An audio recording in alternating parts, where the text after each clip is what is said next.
देखिए, राहुल गांधी जी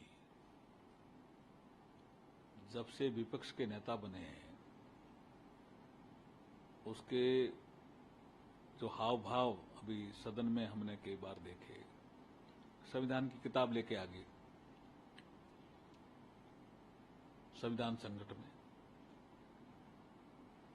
झूठा प्रचार करना, झूठा नैरेटिव क्रिएट करना, ये उनकी आदत पड़ गई। चलिए, यहां आप देश में कुछ बोलते हो, एक अलग विषय है, लेकिन विदेश में जाकर के देश की आलोचना करते हो, देश की जो महत्वपूर्ण संस्थाएं हैं उनकी आलोचना करते हो। जैसे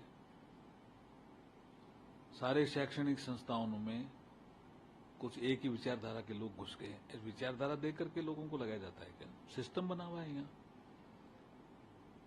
जांच होती है, सर्च होती है, सिलेक्शन होता है, प्रोसीजर होता है। यूपीएससी जैसी संस्था को वो चैलेंज कर रहे हैं।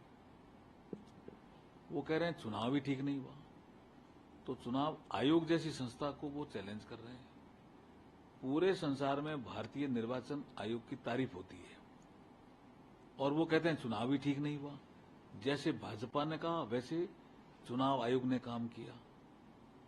ये जो संवैधानिक संस्थाओं को बदनाम करने की जो राहुल गांधी जी की आदत पड़ गई है, वो जनता अब सहन करने वाली नहीं है। और एक उन्होंने ऐसा बयान दे दिया कि हम आरक्षण ही समाप्त कर देंगे। एक समय ऐसा आएगा कि हम आरक्षण ही समाप्त कर देंगे। पूरा झूठ नैरेटिव चलाया इन्होंने 2024 के चुनाव में कि बीजेपी सत्ता में आते ही आरक्षण समाप्त कर देगी। अब समझ में आ रहा है आरक्षण तो राहुल गांधी जी समाप्त करने वाले हैं। इतना झूठा नैरेटिव चलाया, दुष्प्रचार किया भारतीय जनता पार्टी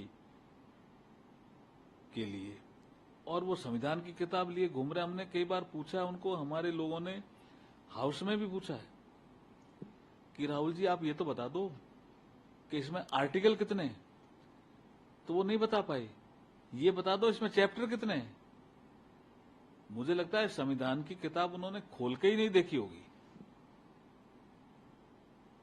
इसलिए बहुत ही दुर्भाग्यपूर्ण उनका स्टेटमेंट वहां रहा है भारत के लिए विदेश की धरती से।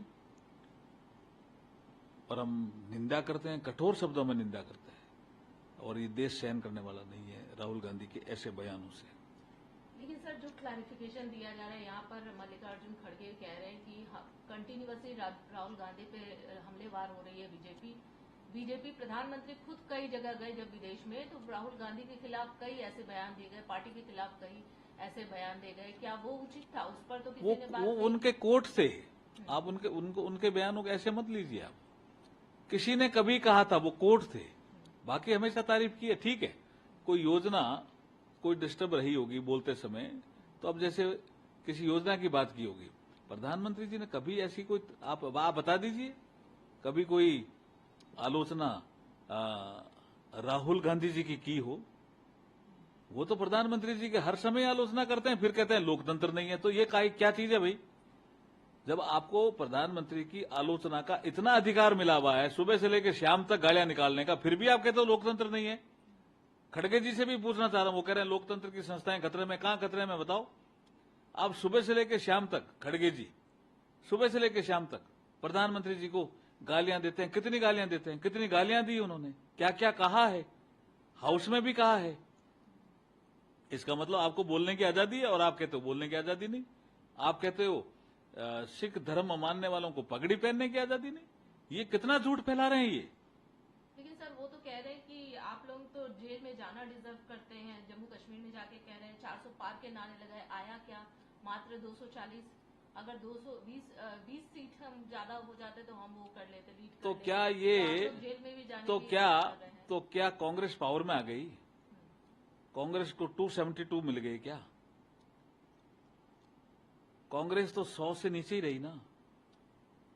प्रधानमंत्री तो लगातार तीसरी बार नरेंद्र मोदी जी बने ना, और लोकतांत्रिक प्रक्रिया के तहत ही बने। जो यहां परंपराएं हैं, जो सिस्टम है, उसके तहत ही बने। अभी एक्सेप्ट कर लेना चाहिए कि प्रधानमंत्री नरेंद्र मोदी जी तीसरी बार लगातार बन गए।